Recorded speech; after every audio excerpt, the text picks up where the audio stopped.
Social media at TV. Radyo Pilipinas, 738 AM. Paano nga ba mag-register para magkaroon ng schedule sa Bagong Pilipinas Presidential Action Center? Narito ang mga dapat gawin. Gamit ang iyong mobile device, pumunta sa eGov.ph app. Pwede itong i-download mula sa Apple App Store o sa Google Play Store. Gumawa ng account. Ilagay ang email address, valid mobile number, pagkatapos ay makakatanggap ka ng one-time code sa iyong email. Gamitin ang code sa eGov app para sa verification ng iyong account at ng mga impormasyong ibinigay. Congratulations! Meron ka ng eGov.ph app account. Pwede mo na ma-access ang iba't ibang serbisyo ng gobyerno kabilang ang mga serbisyo sa Bagong Pilipinas Presidential Action Center. Ang inyong tulay sa himpapawid ng serbisyo publiko, ang Presidential Broadcast Service, Radyo Pilipinas, Radyo Publiko. Radyo Pilipinas. Radyo Publiko. Kinilala ng pang-international at prestigyosong Asia-Pacific Broadcasting Plus Awards 2025 para sa kategorya ng Government Streaming. Ito ay dahil sa epektibo nitong pagsasanib ng mga tradisyonal na media tulad ng telebisyon, radyo at print para masabayan ang mabilis na pag-inog ng mundo ng digital at social media tungo sa mas epektibong paghahatid ng mahahalaga at napapanahong mga impormasyon sa mamamayang Pilipino. Kinilala rin ang Radyo Pilipinas dahil sa patuloy na pag-akyat ng rating. Ngayon ay matatag sa pang-4 na pwesto sa Mega Manila ayon sa pinakahuling Nielsen Radio Audience Measurement Survey. At sa social media, nakamit ang mahigit 2,000% pagtaas ng bilang ng mga sumusubaybay sa Radyo Pilipinas page sa unang bahagi ng 2025. Patunay ito na ang inyong Radyo Pilipinas Radyo Publiko ay tunay na kaagapay ng inyong pamahalaan sa paghahatid ng serbisyo sa mga mamamayang Pilipino. Mula sa aming lahat, sa ngalan ng inyong pamunuan at mga kawani ng Presidential Broadcast Service, kasama ang inyong mga himpilan ng Radyo Pilipinas sa buong kapuluan, Maraming salamat po sa inyong lahat, sa inyong pagtangkilik at pagkilala. Radyo Pilipinas. Radyo Publiko. Ito ang Presidential Broadcast Service. Radyo Pilipinas. Radyo Publiko. Ng bagong Pilipinas para sa bagong Pilipino. Naghahatid ng mahahalagang balita at impormasyon na guugnay ng pamahalaan sa sambayanan. Tulay sa himpapawid ng serbisyo publiko. Radyo Pilipinas. Radyo Publiko. Ang boses ng Pangulo. Sa Mega Manila, 738. Radyo Pilipinas. Radyo Publiko. Oras, 7 minuto makalipas ang alas 3 ng hapon. Tahanan ng OFW. Handog ng Department of Migrant Workers at Radyo Pilipinas, Radyo Publiko. Programang maghatid ng impormasyon sa mga polisiya, programa at mga hakbang ng DMW para sa kapakanan ng ating mga OFWs at kanilang pamilya. Tahanan ng OFW. Programang hatid ay agarang serbisyo publiko para sa bagong bayani ng bayan, para sa bagong Pilipinas. Tahanan ng OFW ng Department of Migrant Workers. Dito sa Radyo Pilipinas, Radyo Publiko. Magandang araw po sa inyong lahat, lalo't higit sa ating mga minamahal na mga OFWs at inyong mga pamilya. Mula po sa tahanan ng mga OFWs, ko po ang inyong lingkod, Secretary Hans Leo Kakdak, na nag-iimbita sa inyong lahat na sumubaybay sa ating bagong programa sa Radyo Pilipinas, ang Tahanan ng OFWs. Regular itong masusubaybayan tuwing Webes mula alas 3 hanggang alas 4 ng hapon sa Radyo Pilipinas, Radyo Publiko, sa DZRB 738 AM at maging sa Radyo Pilipinas World Service. Ang ating programa ay mapapanood din sa opisyal na Facebook page ng Radyo Pilipinas at ng Department of Migrant Workers. Sama-sama po nating pag-usapan ang mga kwento ng pagsusumikap ng ating mga bagong bayani at alamin ang mga programa at serbisyo na hatid ng DMW sa ating mga OFWs saan mang panig ng mundo. Bukas po ang tahanan ng OFW sa ating lahat. Kaya't halina't tutukan at sama-sama nating ipagmalaki sa mundo ang ating mga bagong bayani sa ating bagong Pilipinas. Maraming salamat po.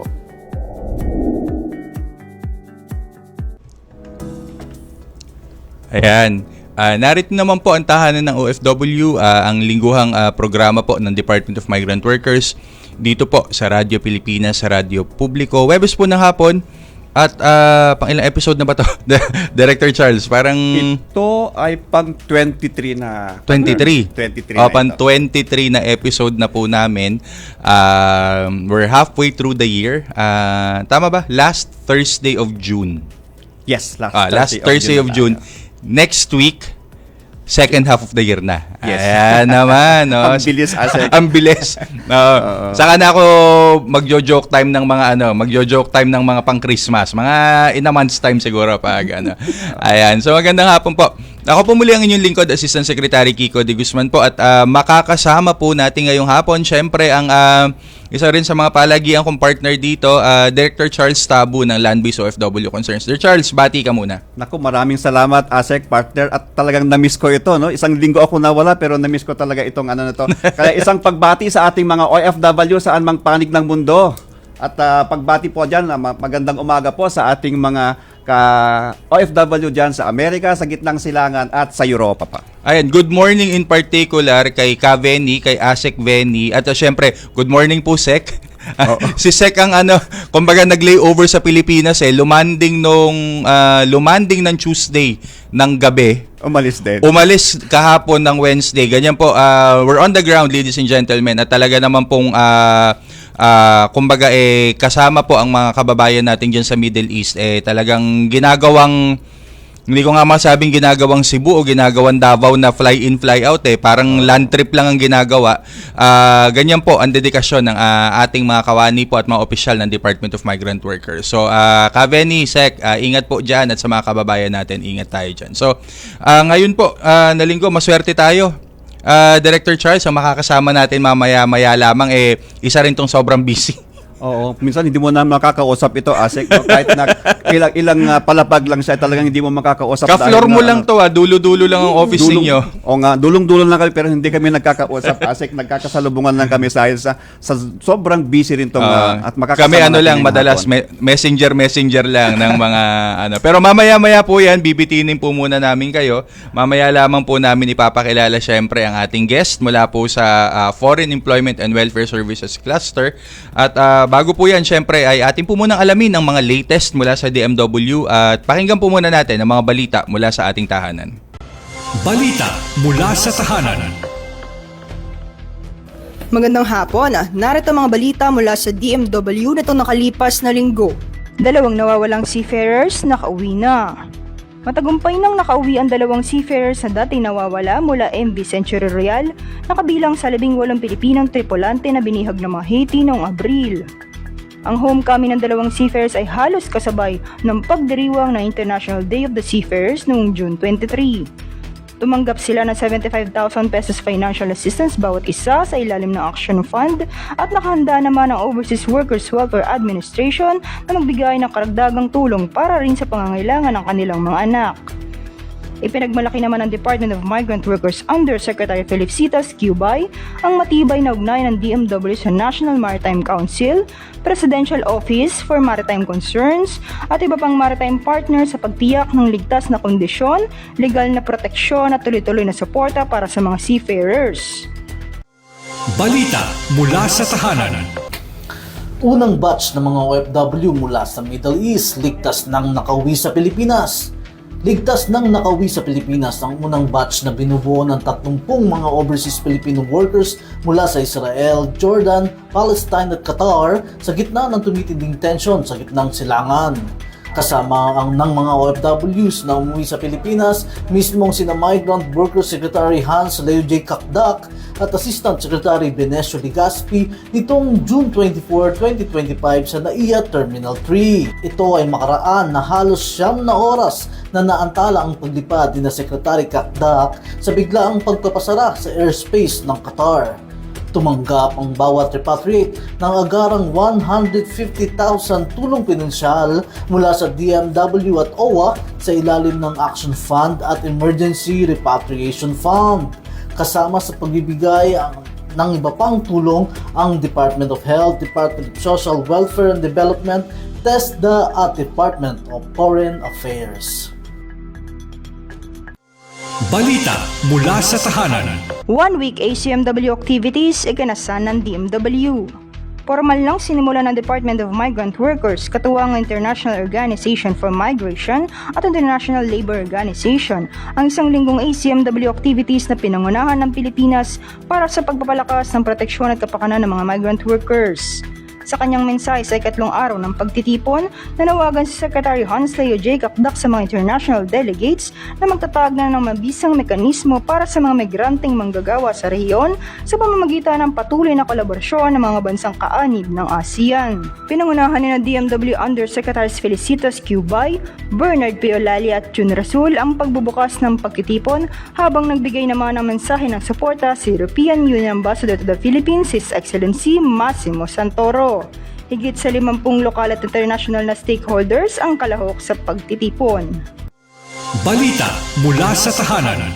Pinoy hotel workers sa Israel nabigyan ng ayuda sa gitna ng tensyon. Naghatid ng agarang tulong pinansyal at food packs ang Migrant Workers Office sa Tel Aviv sa mga Pilipinong hotel workers sa Carmel Forest, Haifa na apektado ng tumitinding tensyon sa pagitan ng Israel at Iran. Pinangunahan ni Labor Attaché Rodolfo Gabasan ang pamamahagi ng tulong kung saan bawat OFW ay tumanggap ng tig $200 mula sa Action Fund bilang pansamantalang suporta sa kanilang pangunahing pangangailangan sa gitna ng krisis. Ang pagbibigay ng on-the-ground assistance sa mga OFW sa panahon ng emergency ay alinsunod sa direktiba ni Pangulong Ferdinand R. Marcos Jr. at ni Migrant Workers Secretary Hans Leo J. Kakdak bilang bahagi ng mas pinigting na proteksyon at pangangalaga sa kapakanan ng mga manggagawang Pilipino sa ibang bansa. Balita mula sa tahanan. At ito ang mga balita para sa linggong ito. Kami ang inyong mga naging tagapagbalita. Ako si Dan Garcia. At ako naman si Angel Neliasca mula sa tahanan ng OFW, Radyo Pilipinas, Radyo Publiko. Ayan. Kung inyo pong mapapansin mga kababayan natin, ay mga kababayan nating OFW, lalo na po dyan sa Middle East, ang talagang nakasentro at laman ng mga balita nitong mga nakaraan ay ang tensyon sa gitnang silangan. Na bagamat partner, nagbabago-bago almost every day or within the day, nagbabago-bago yung situation, Yes. yung alert level nila, alert level natin, nagpapalit-palit. Patuloy po kaming nananawagan sa mga kababayan natin na on the ground po, kayo po mismo ay mag-assess doon sa nangyayari, and then alerto po tayo, palagian po tayong makibalita doon sa ating mga migrant workers offices, sa mga opisina po, embahada ng Department of Foreign Affairs, sa mga konsulado po natin, sa PhilCom na rin in general, partner, napakalaking tulong ng Filipino community at mga OFW leaders. Alerto po tayo at palagian po tayong makinig at makipag-ugnayan nang sa ganun po ay mapanatili at masiguro po natin yung safety ng ating mga kababayan dyan sa gitnang silangan, sa pa rin po, sa tension pa rin na nagaganap dyan. At naka-flash po sa ating mga screen ngayon ang aming mga hotline, ng aming Middle East Emergency Hotline, saka-flash po dyan. Ang hotline po ng OWA, syempre yung 1348 po na ating hotline, 24/7, actually 25/8 po, tuloy-tuloy po yan, araw, gabi, Monday to Sunday to Monday uli. Wala pong wala pong putol yan, tuloy-tuloy po tayo na nagbabantay dyan. Ang Israel po at Iran, ayon po sa ating DFA, ay nasa alert level 3 pa rin po. Kaya tayo po ay mag-ingat. Okay, mag-ingat po tayo. Voluntary repatriation po ang aming pinapairal magmula pa po. Siguro mga 2 taon na rin na voluntary repatriation. Kung kayo po sa palagay ninyo ay nais na ninyong umuwi eventually, basta makipag-ugnayan po. But for now po, safety first. Yun po ang pinaka-importante. Yes. Shelter, kung meron pong mga threat ng pag-atake, shelter in place o kung saan man po yung mga safe na mga lugar. So, please po, palagi ang pakikipag-ugnayan sa ating mga embahada, konsulado at MWO nang masiguro po natin ang kaligtasan ng bawat Pilipino po at ng kanilang mga pamilya. Ayan. Yes, partner. At kaugnay pa rin po riyan ay naka-flash po sa ating screen ang ilan sa mga paalala, kahandaan at tamang impormasyon para sa ligtas at gabay sa ating mga OFW saan mang panig ng mundo. Tumawag sa OWA, tayo po ay maging maalam, alisto, mahinahon at handa. Ayan. Kaya yan po ang patuloy naming paalala. Si Sec Hans po mismo, yung paalala ni Secretary hindi lang po paalala dito, talagang personal na pinapaalalahanan na rin at personal na inaasikaso ang ating mga kababayan sa ibang bansa. Syempre, yan ang tinatawag nating hands-on. Di ba? Yes. Hands-on. Yan ang namin. Hands on the ground. Yan ang, pero sir, Sec, ingat po dyan. Ka-Benny, ingat yan sa palagi ang pag-iingat at ang Samantala, nitong Martes lamang, partner, ay nakapanayam ng ating team ang isang OFW mula sa first batch. First batch nitong recent. First batch nitong recent kasi tuloy-tuloy yung batches na rin naman ng pagpapauwi. Pero first batch nitong recent na mga nagsiuwian, kasama mismo ang pagkakalam kasama mismo ni Sec Hans sa repatriation flight itong mga ito. At may maiksi tayong panayam at maiksi tayong interview sa kanila.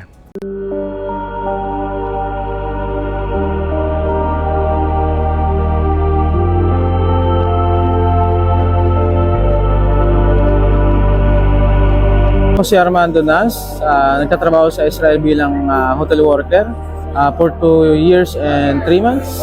Actually, before pa po, di ba? Before naman meron na pong nangyayari sinasabi namin po yun sa kanya na i-consider for safety. Siyempre gusto rin okay lang naman po sa amin na nandito siya. Basta at least namin safe at kasama namin siya. Natakot po, tapos nag-aalala po kami kasi po baka po ano po mangyari sa tatay ko po. Nakapag-decide na ako na magparipat kasi parang hindi na ako sure dun sa kaligtasan ko. Sa totoo lang, hindi naman ako ganun matatakotin. Pero yung trauma kasi nung late na to, mas malala kaya siya. Na yung puyat, pagod, at saka nervyos, nakakatrauma sa araw-araw. Kasi sa loob ng isang araw, 5 alarm hanggang sa madaling araw yun.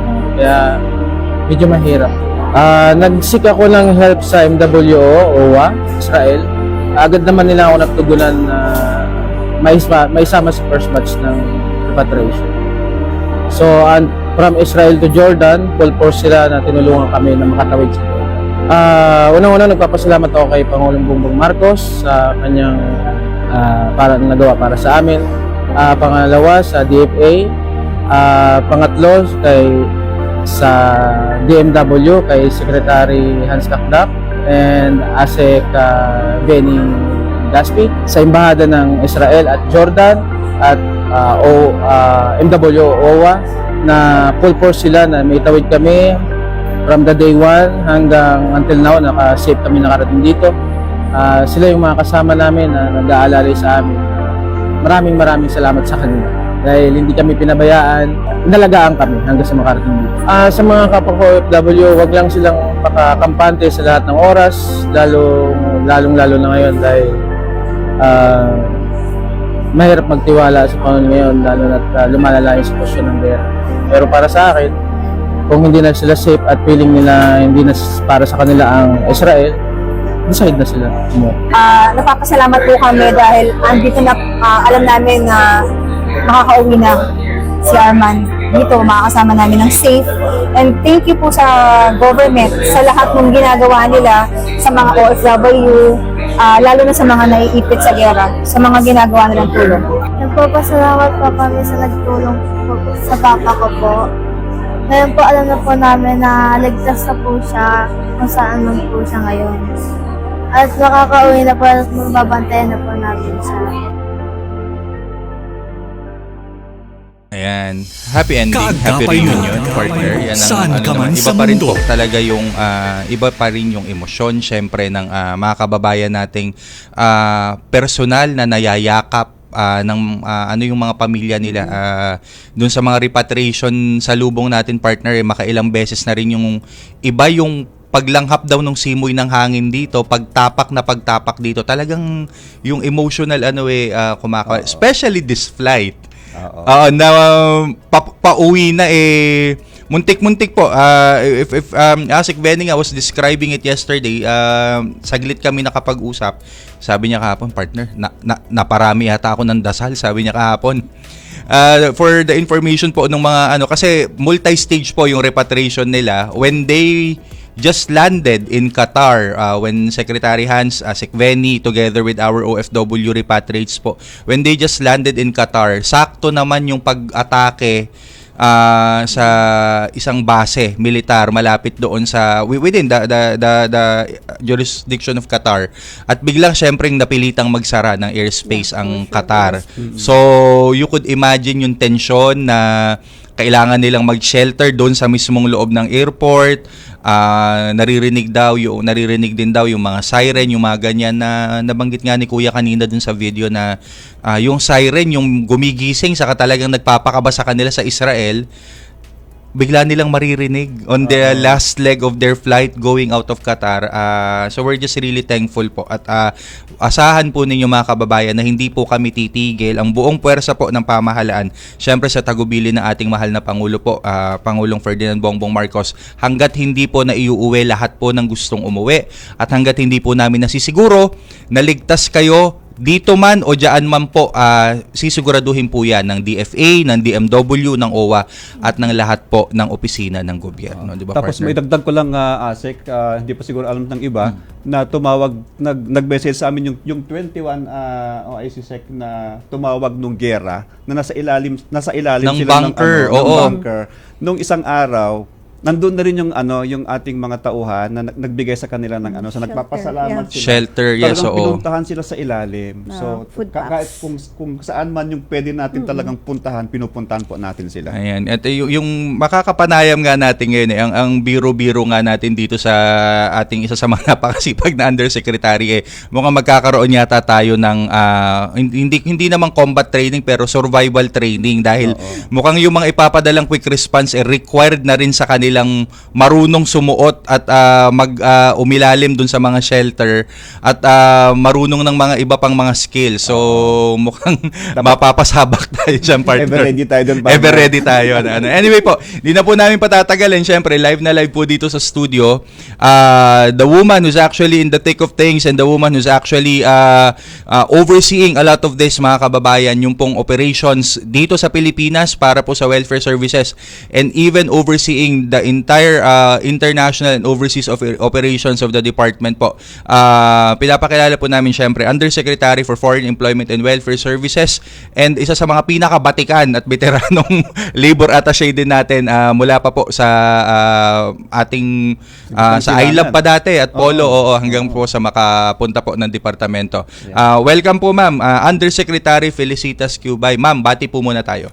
Magandang araw sa ating mga viewers and listeners, at of course magandang araw sa aking mga kasamahan dito, si Asek Kiko de Guzman and si Director Charles Tabu. Ayan, syempre, ma'am, diretso na ako dun sa tanong, ma'am, ano yung palagian ba nating program, and then what changed in terms of yung rollout natin ng program sa welfare services, lalo na in the landscape of the tensions right now in the Middle East? If we go with the escalating or the current regional conflict, ang programa talaga natin ay nakatutok ngayon sa welfare protection, yes, given the tension in the Middle East. So, ang ating mga migrant workers offices ay on red alert. Hindi lamang sila ang red alert sa MWOs in the Middle East, pati tayo sa main office or sa central office dapat on red alert. So, andyan yung ating 24/7 hotline, nandyan yung ating Middle East help desk, at ganun din, we should always be ready and on the go. Yun nga ang sinasabi mo kanina, mukhang kailangan lahat matuto kung at sa isang iglap ay alam agad kung paano pupunta sa isang lugar, at alamin din yung ating mga shelters, and alamin yung mga routes. Isa yan sa mga dapat alamin natin, yung mga routes and the different borders na tatahakin kung sakaling hindi pwede ang air travel. So, what is important is ang ating mga migrant workers offices, they are on the alert, they are ready, and sabi nga nung direktiba ng ating presidente, we should assure the safety of our OFWs, and when they are here in the Philippines, let us make sure that the reintegration program is in place.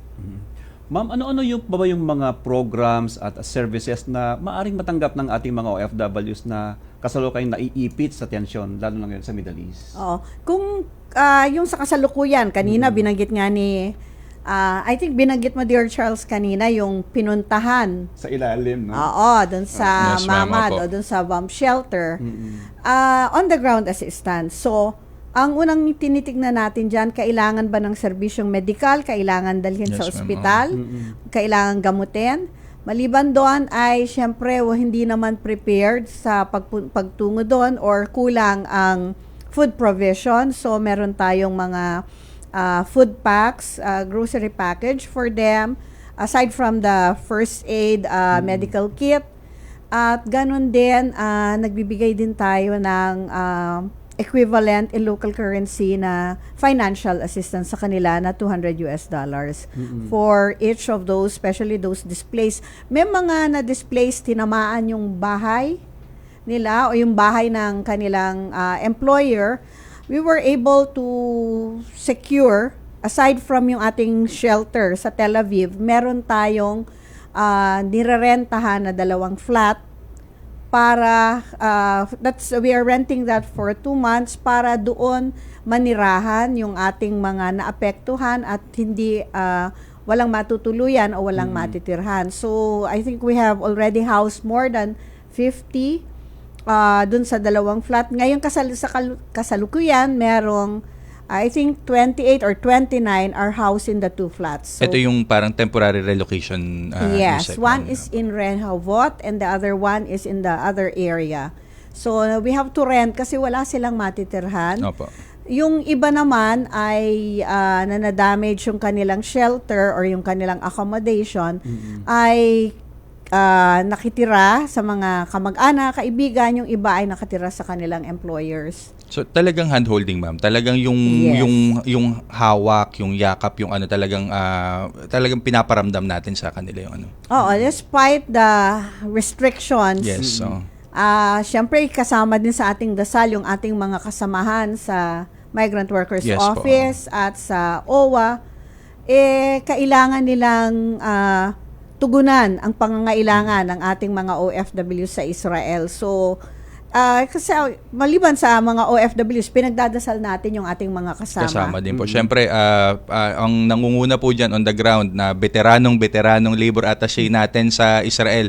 Saludong-saludo po kami sa inyo, Labat Rudy, sa inyong serbisyo at sa inyo siyempre pagmamahal sa mga kababayan natin sa Israel. Ilang taon na to, magdedekada na talaga tong siya ang natin, man on the ground. If we could term it, superhero on the ground talaga po pagdating dyan sa ating mga kababayan sa Israel. So, Labat Rudy at sa mga kasamahan po natin sa MW Israel, ingat-ingat po palagi. Yes. Ayan. Mabanggit ko rin, Asik Kiko, Dear Charles, yung counseling. Kasi Yes po, kung minsan importante, kailangan ma'am. ding may, pag yun sinabi nga, may sirena, medyo may trauma ka or may pumutok. So, kailangan lang kalmahin. So, tinutulungan din ng ating mga kasamahan na kausapin, bigyan ng sitwasyon na yung kinakalma yung kanilang pakiramdam or they just need to air out ano yung nararamdaman nila at kailangan nandun din yung ating mga taga MWO at OWA. Ma'am, in total, ma'am, kasi di ba may action fund din and do we have an approximate amount din kahit paano of the benefits that our OFWs are actually receiving? Lalo na yung mga nag-iisip na umuwi, ano-ano yung mga benepisyo, ano yung mga ano din nila? Yung mag-undergo ng voluntary repatriation, Yes, ma'am. kagaya na nga nung 26 na Opo. nakauwi na nung Martes, we have the 75,000 pesos from the DMW through the Action Fund and from the OWA, another 75,000 pesos. So that's a total of 150,000 pesos. Ito ay safety net. Ito ay para sa kanilang paninimula. Kasi yung sa sweldo, kung iko-compare mo doon sa sweldong iiwanan nila or iniwan nila, hindi siya sapat. Pero ang iniisip kasi ngayon ng mga umuwi ay safety. Yes, ma'am. So yung safety nila from the war or from the tension, at the same time, we're giving the safety net. At banggitin ko rin yung psychosocial counseling services ng ating DSWD. at sila rin ay nagbigay ng 10,000 pesos. And the Department of Health, nako, love na love natin si Sec Erbosa. Sec Ted po. He was Ayan, there. Secretary Ted Erbosa of the Department of Health was there and welcomed our OFWs, and meron tayong isang buntis, pregnant OFW. She will be giving birth sometime in October. Department of Health na ang tututok sa kanya. Meron din tayong isang may medical condition, nalaman na ni Secretary Arbosa at nung ating mga doctors na kasama doon, tututukan sila ng Department of Health. So, not only yung may mga delikadong kalagayan, kung may nararamdaman ay pumunta sa DOH, accredited hospital or clinic, makipag-ugnayan po sa DMW kung hindi po alam kung paano yun gagawin. Actually, SOP yan, ma'am. Di ba pag dumadating sila, talagang isang grupo, malakihan talagang grupo of nurses and doctors from DOH. Actually, SOP po sa lahat ng mga nire-repatriate. In fact, doon sa kasama si Sekhan saka si Asik Benny sa inassess kasi nga 'di ba matagal yung layover saka syempre medyo hindi rin naman normal yung route ng pagre-repatriate. So kasama po sila sa inassess din. So maraming salamat po syempre palagian doon sa team ni Secretary Ted Erbosa saka sa buong DOH at syempre sa team din po nila Sec Rex from DSWD na lagi din po nakakasama. And the TESDA. TESDA, yes. Ako ni Director Charles, ano pa yung serbisyo? Namigay ang TESDA ng kanilang mga training vouchers. Siyempre ngayon hindi pa mag-a-apply for training yung ating mga kababayan dahil they want to settle first. So kung sila ay nakapag-settle and they want to avail of the TESDA program, so nag-undergo sila ng competency, makakaroon sila ng yung tinatawag natin ng mga NCs, yung National Competency. So maaring may makadagdag yan sa kanila. Kasi tiyak may mga NC na yan, lalo na yung dumating na 19 caregivers. But kung halimbawa nais sila mag-aral ng barista training, or Ma'am, bakery, we had dun sa mga nauna pong batch. Dati, yun, bakery, pananahe, or whatever programs available for them. Kalang team effort talaga ang mga The whole of government approach at sila din yung ating mga national reintegration network partners. So, Asik, Yusek, ano po ba yung mga ibang maliban sa nabanggit natin yung sa TESDA, meron din tayo sa Action Fund. Parang may nabanggit pa tayo na yung mga umuwi, meron tayong serbisyo din na parang yung kanilang anong tawag doon, Asek, yung kanilang skills ay yung parang minamatch natin. Sa variant, pwede yan sa job matching or job referral program. Kasama natin ang ating co-chair, ang Department of Labor and Employment. Maaari tayong makipag-ugnayan sa kanila. Again, through the office of the NRCO, meron tayong pwede nating i-link sa local placement. At yung iba dyan, alam naman natin, ayaw ko nang magtungo sa Israel, ako'y kinakabahan, pero maaari ba ako magtungo sa ibang bansa? Titingnan po natin yan kung sila, they will fit the qualification requirements of the different license agencies, then that would be fine. Alalayan po natin sila. Bigyan natin sila ng patnubay on the other labor market opportunities. Yes. So speaking of po yan, napag-usapan natin yung mga benepisyo, yung Action Fund, napag-usapan natin syempre yung cross-matching, yung ng skills, yung cross-skilling, yung upskilling po at yung paglipat din naman ng mga prospective na mga job market at job placement. Bibitinin po muna namin kayo at maya-maya lamang po ay makakapanayam tayo ng mga Action Fund beneficiary at nang sa ganun po ay maituloy din natin yung usapin at kwentuhan sa mga iba pa pong serbisyo ng Foreign Employment and Welfare Services Cluster. Dito lamang po sa tahanan ng OFW.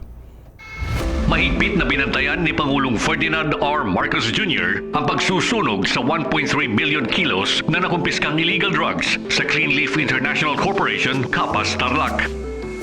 Kailangan tiyakin natin na yung mga nahuhuling drugs ay talagang sinisira at wala nang pag-asa na bumalik pa, na maibenta pa. The chamber's temperature will be raised to 700 degrees Celsius, which is hot enough to destroy all of the active elements within the drug. Ikinatuwa ng Pangulo ang pagkakataong masaksihan ng lahat ang prosesong isinasagawa ng PDEA para matiyak na hindi na magagamit ang mga nasabing droga. I'm glad that the press is here para makita ninyo kung ano ba talaga ang sistema. I'm also happy that I was able to get the opportunity na makapunta rito para makita ko rin ang buong sistema from the capture all the way until its destruction. Para sa iba pang mga balita at impormasyon, manatiling nakatuto. Tapat sa pag-uulat. Radyo Pilipinas, Radyo Publiko, 738. This is a public service announcement. Discipline is the key. Umiwas sa aksidente sa daan. Ang pagmamaneho ay may kaakibat na responsibilidad. Hindi basta mapaandar lang ang sasakyan. Kilatisin ang sarili. Ang kahandaan sa manibela. Siguruhing inyong konsentrasyon ay hindi magagambala. Importante rin na ating laging isipin, init ng ulo ay huwag pairalin. Bagkus, kaligtasan ng lahat ang siyang dapat unahin. Isang mahalagang paalala mula sa Presidential Broadcast Service at Radyo Pilipinas, Radyo Publiko, 738. This is a public service announcement. From PBS, Presidential Broadcast Service at Radyo Pilipinas, Radyo Publiko, 738. Para sa bagong bayani ng bayan, tahanan ng OFW. Para sa bagong Pilipinas. Kalinga at aksyon para sa mga bagong bayani. Ayan, nagbabalik po ang tahanan ng OFW. Live na live pa rin po tayo. Kasama natin syempre ang Undersecretary for Foreign Employment and Welfare Services, Undersecretary Felicitas Cubay. At ngayon naman po syempre ay may makakasama tayo, partner na isang OFW. Yes, partner, siya si Mr. Rodrigo Dalisay at siyam na taon na rin siya nagtatrabaho sa Micronesia. Micronesia, okay. Yes, bilang isang siya, ma'am, carpentero siya, isang mason. At sa kasamang palad po ay siya ng cancer ang tawag doon sa cancer of the breast cancer po. So umuwi siya nung January 2025 po. At lumapit po sa atin siya para humingi po ng tulong. Tay, kumusta po? Opo. Kumusta po, Tay? Po, sir. Kumusta naman po kayo, Tay? Sa ngayon po, sir, kasalukuyan po na nagpapagamot po ako. Kasi ang natapos ko pa lang 4 na chemo tsaka isang PET scan po.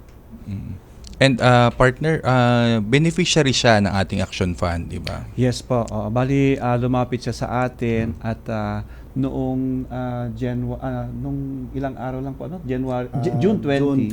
June 20 po. After na lumapit sa atin, nabigyan natin siya ng financial assistance po na 75,000 ma'am. pesos. Sana po ay makatulong po 'yun, sir, sa kanyang pagpapagamot. Opo, sir. Ma'am, aside dun sa Action Fund, what else would be other benefits na pwede nating i-extend kay tatay? Saka sa mga kagaya din po niya na OFW na may mga karamdaman nung umuwi sila dito. Kanina magkausap na kami ni Mr. Rodrigo. Opo. At nabanggit ko nga sa kanya na we will check with the OFW hospital kung maaari natin siyang i-refer if yung current condition niya can be attended to by the OFW hospital.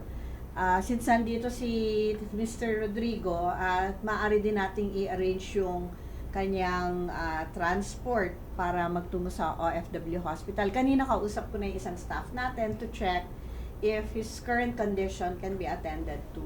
Or we can, if hindi natin ma-attendan sa OFW hospital, then we can coordinate with the Department of Health. Kanina nabanggit ko, yes, ma'am. Opo. Na may dumating tayong isang OFW nung Martes, galing din ng Israel, na may medical condition, at siya ay right there and there ay nangako, nag-commit na sa atin ang si Secretary Ted opo, na tutugunan niya ng DOH at yung kanyang kondisyon ay mabibigyan ng kaukulang medical assistance. Yun yung kagandahan, ma'am, ng referral system natin. Saka syempre yung hand-holding na magmula po sa atin, syempre we do have the OFW hospital, pero yung iba, they would opt na ang gamutan syempre o kaya yung services nila ay maaaring nasa Mindanao or nasa Visayas region. We readily provide the proper referral and na-assist yan at namomonitor ng ating mga tao rin naman on the ground dito sa Pilipinas.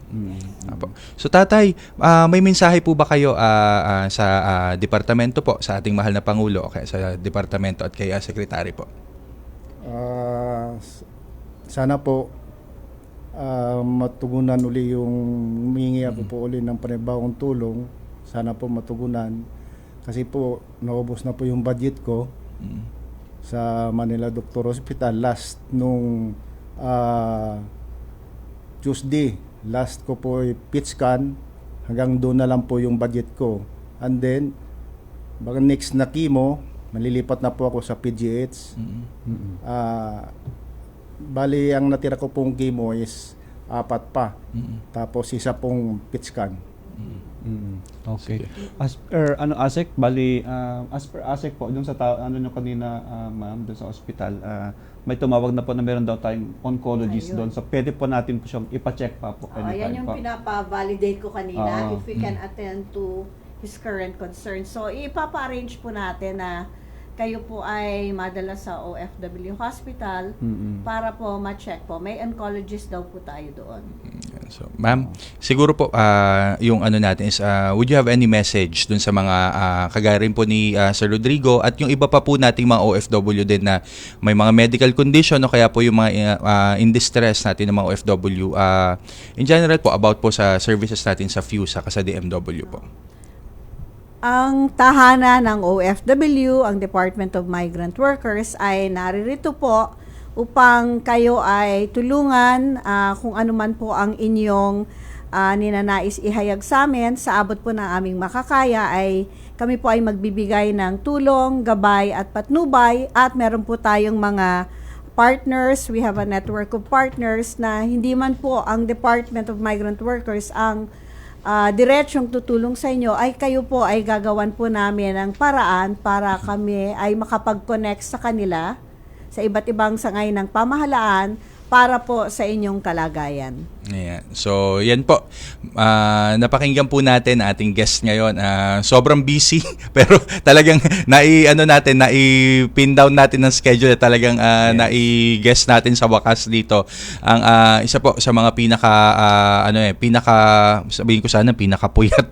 Dahil yung monitoring ni ma'am, talagang hanggang US, Canada, pag may mga problema doon, talagang si ma'am ang nakatutok at mga So, Yusek Veli, maraming salamat po at mabuhay po kayo at salamat po sa inyong serbisyo sa ating mga OFW. Maraming salamat din at isang mabuting pagkakataon na ako ay narito at kasama sa tahanan ng OFW program. At ma'am, paalala ko rin ma'am, hindi lahat ng USEC o OICSEC ay nagkakasakit din naman, kaya magpahinga naman kayo ng konti, ma'am, ha? 24/7 nakatutok sa akin. Pag talagang maano. Ma'am, thank you marami po. Opo. At yan po, napakinggan po natin syempre si Undersecretary Felibay. At sa pagkakataon naman na ito, syempre partner mapapakinggan natin at ang kwento rin, karagdagan ding kwento ng ating mga OFW, yung susunod po nating segment at syempre usapin ay tungkol naman sa kwento naman ng tagumpay. Yes. Okay, kwento ng tagumpay ng ating mga OFW din naman na nakauwi na sa Pilipinas, nagpunyagi at syempre ay sila po ay ang ating mga recent lamang, kasamahan lamang natin kagabi na mga panalo sa ating tinatawag na likha o linangin ang kakayahan sa kabuhayan award. Bahagi po ito ng reintegration program ng Department of Migrant Workers. Syempre, yung actually kasama natin na OFW ngayon ay isang OFW repatriate mula sa Saudi, dating household service worker at yan. So, ma'am, bati po muna tayo. Ang kasama po natin na OFW ngayon ay si Ma'am Carmelita. Di po ba? Si Ma'am Carmelita. Ma'am, bati po muna tayo, ma'am. Magandang araw po sa ating lahat. Yes po. Kumusta po kayo, ma'am? Nakatulog na ba tayo? Yes po, nakatulog din naman po. Maraming salamat po. Ayan, medyo kabado si ma'am at talagang kagabi buhos na buhos yung kanyang emosyon at yung kanyang talagang pagkapanalo nung i-announce kagabi, talagang hindi makakapaniwala si ma'am. Ma'am, ano yung business proposal natin? Ano yung pinapasimulan nating negosyo? Chicken and rabbit farming po sa Bukidnon. Ayan, chicken and rabbit farming. Oo, galing ng Bukidnon kasi si ma'am. Kailan ka pa umuwi, ma'am? Nakauwi po ako noong January 25. Itong taon lang po. Nitong taon na ito, oo. At kayo po ay nanggaling ng... galing po ako Dubai. Dubai. Oo, Dubai yung huli. Oo, Dubai yung huli. Una po, Saudi Arabia, 5 taon. Tapos, Saudi na 5 taon, tapos Dubai. Isang Opo. taon na sa Dubai. At ang trabaho nyo doon, ma'am, ay... Kasambahay po. Yung experience kasi ni ma'am ay from Saudi, Dubai, ang ganyan. Tapos napilitan na siyang umuwi din eventually kasi parang kumbaga hindi na maganda yata yung sitwasyon doon, ma'am. Kaya na tayo, nag for good na tayo, no? Hindi na tayo. Doon mo makita, Asek, na yung mga pumupunta doon ay meron silang mga ibang kakayahan. Kung makita mo yung diversity of interest niya, pagdating nila, nagpatayo siya ng isang business plan. Nakita ko yung business plan. Isa ako doon sa mga Asek na judge doon ay nakita ko yung ang ganda ng pagkalatag ng business plan ni ma'am. Pati na yung sa rabbit tree, saka yung sa poultry, Yes. So ibang-iba yung niya, ma'am, parang talagang nag-switch talaga, ma'am, yung niyo. So paano niyo nakuha yung ma'am, yung ganun na idea na yun ang akmang-akma para sa inyo na negosyo? Actually po, plano ko po talaga kasi alam ko po na hindi naman habang buhay nandun tayo. So, kaso kinulang po ako ng pagkakataon. At saka, ayun, nangyari. So, parang yung panahon na gusto ko siyang simulan, hindi po wala po sa plano.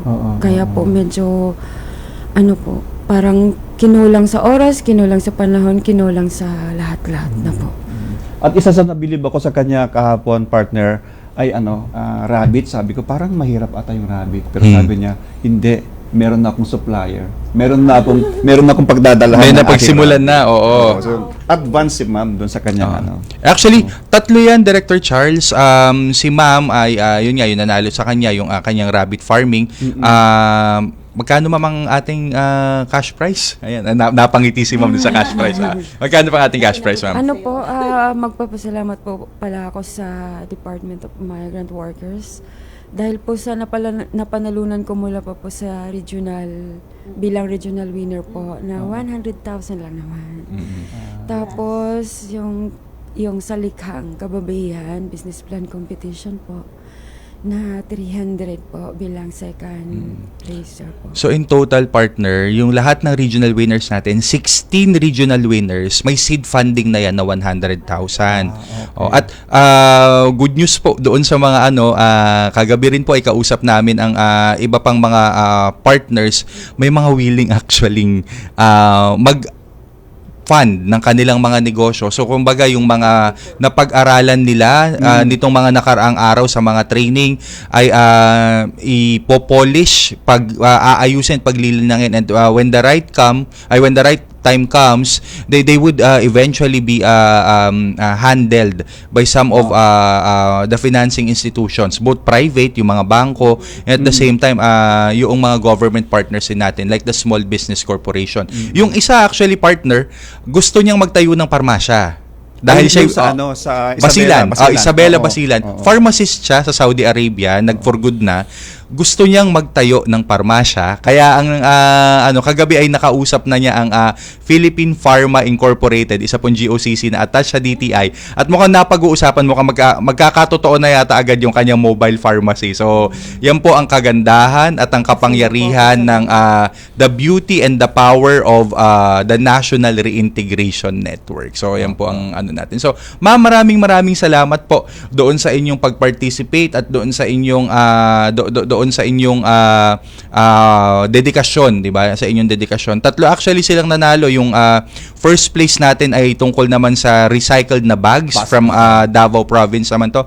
I think Davao del Sur, at yung isa pa naman ay galing naman ng UPI sa Cotabato. Yan naman yung kanya naman ay organic na mga vegetables naman ang kanyang negosyo. So very very empowering, partner, very positive din. Oo, napaka-inspiring, Hindi mo alam na mayroon tayong mga kakayahan ng mga kababaihan natin na yes, at part 1 pa lang po yan ng Likha series. Ayan po, amin pong opisyal na binuksan din naman kahapon ang Likhang Marino. So sa mga kababayan naman po natin, na mga seaman, seawoman, seafarers, watch out po. Kayo na po ang susunod. Kung may business plan po kayo, ay nyo pong aayusin. At ilalapag na po namin ang competition mechanics beginning July 1 po sa aming mga social media channels. Kasama po natin ng National Maritime Polytechnic, syempre naman sa paglulunsad ng Likhang Marino naman po, business plan competition for seafarers. At kasabay po niyan, baka nag-iisip, partner, yung mga nasa ibang bansa parang mag-for good na kaya ako. Gusto kong magnegosyo. Kung may business idea po kayo at on-site pa, nasa ibang bansa ang ating mga kababayan, kasabay din po niyan, ngayong July din po ay bubuksan na ang pagtanggap naman po ng entry para naman po sa Likha Global. So lahat po ng ating mga migrant workers office, mamimili din po sila ng kanilang mga entry na amin naman pong iuuwi dito sa Pilipinas ngayong Disyembre. Bibigyan po ng business mentoring at training. At bibigyan ng kapartner na business mentor at pagkakalooban din po ng seed grant para po masimulan ang inyong pinapangarap na negosyo. Di ba, partner? Yes, oo. At partner, para sa mga mahalagang anunsyo, komento at ibahagi ang serbisyo, maaari po niyong makontak ang DMW sa mga official na website, email address, social media channels at hotline numbers na makikita niyo sa inyong screen. At para po sa mga OFW sa Middle East, ugalaing tingnan ang update sa ating mga DMW website accounts. Amin pong pinaghahalagaan ng inyong mga feedbacks para sa higit kayong mapaglingkuran. Ayan, so ingat-ingat po palagi. Hindi lamang po sa Middle East, syempre palagian po sa lahat din naman po ng panig ng mundo. Dito rin po sa Pilipinas naman, sa mga pamilya po ng ating mga OFW, ingat po tayo lagi. At syempre ay lakipan na rin po natin ng panalangin para po sa hindi lang sa safety din ng ating mga OFW at kanilang mga pamilya, panalangin po para sa pandaigdigan din namang kapayapaan at pagkakaunawaan sa iba't ibang panig ng mundo. So ito pong muli ang inyong lingguhang kasama, at syempre kami bumabati din naman, di ba? Ako po si Assistant Secretary Kiko de Guzman. Bago ko po wakasan ng programa ay magpapaiyak muna kami ng staff. Babatiin muna namin ang aming kadalasan runner at talaga namang on the ground at sumusuporta sa amin. Ang aming pong paboritong Angel on the ground at Angel na nagpe-prepare ng aming programa. Syempre, happy birthday po kay Star Patroller ba to? Happy birthday po kay Miss Angel Nilieska ng Strategic Communication Services. So happy birthday, Angel. Ayan. So next week po uli, samahan po ninyo kami dito lamang sa lingguhang inyong kasama at inyong kabalitaan at para po sa iba pa pong mga anunsyo tungkol po sa ating mga OFW at kanilang mga pamilya. Ito pong muli ang tahanan ng OFW.